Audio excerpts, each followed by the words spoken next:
Сәлем озат оқушым, бүгін 52-ші сабақ 2, 4, 6, 8, 10 сандарының жартысы. Яғни осы сандардың жартысын табуды үйренетін боламыз. Бірінші тапсырма. Оқушыларға Қазақстан қалалары бейнеленген карточкаларды тең бөлуге көмектес дейді.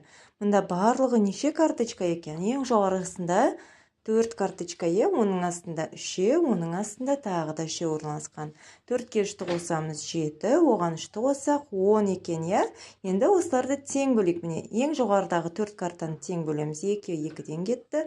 Астындағы 3, 3 деген ортаңғы және соңғы қатардағы карталарды теңдей ортасынан бөлеміз. 3, 3-ден, 3-ке 2-ні қосамыз 5. Яғни барлығы 10 картаны біз 5, 5-тен теңдей бөліп алдық, екі оқушыға. Енді мұнаны есте сақтап алайық. 2, 4, 6, 8, 10 деген сандар бұл жұп сандар. 1, 3, 5, 7, 9 деген сандар болса, олар тақ сандар болып есептелінеді, Осыны есте сақтап алайық. Келесі, мынадай тапсырма. Сандардың құрамын айт. Не байқадың дейді. 2 санның құрамы 1-ге 1-ді қосқанда 2 болады. 4 санның құрамы 2 мен 2-нің қосындысы, 6 санның құрамы 3 пен 3-тің қосындысы, 8-дің құрамы 4 пен 4-тің қосындысы болады. 10 санның құрамы 5 пен 5-тің қосындысы, бұл жерде нені байқаймыз?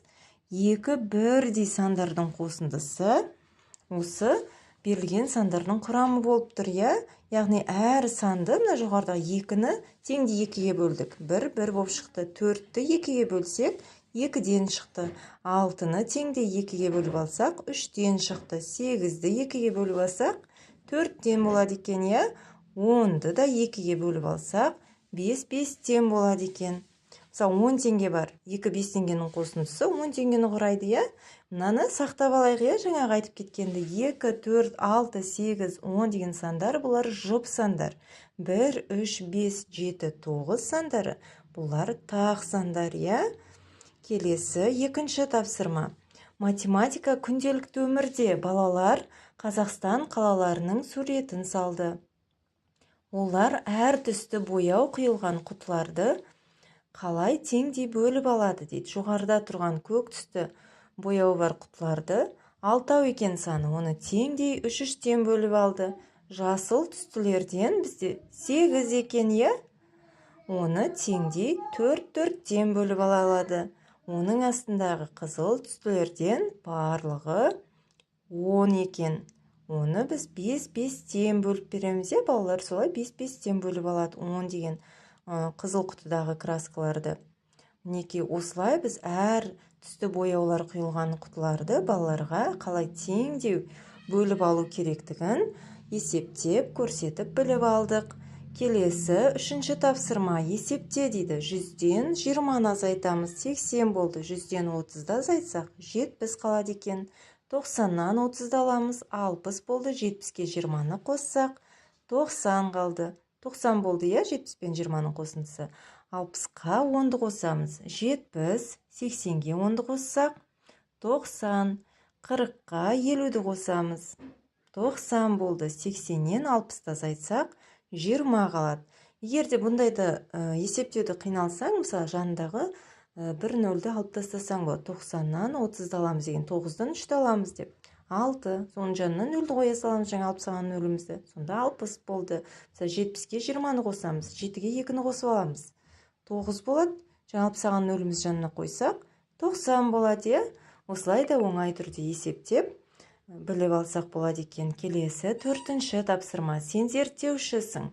5 айырмашылықты тап дейді. Мұнда 2 сурет көрсетілген. Екеуі бірдей сурет, бірақ 5 айырмашылық бар екен.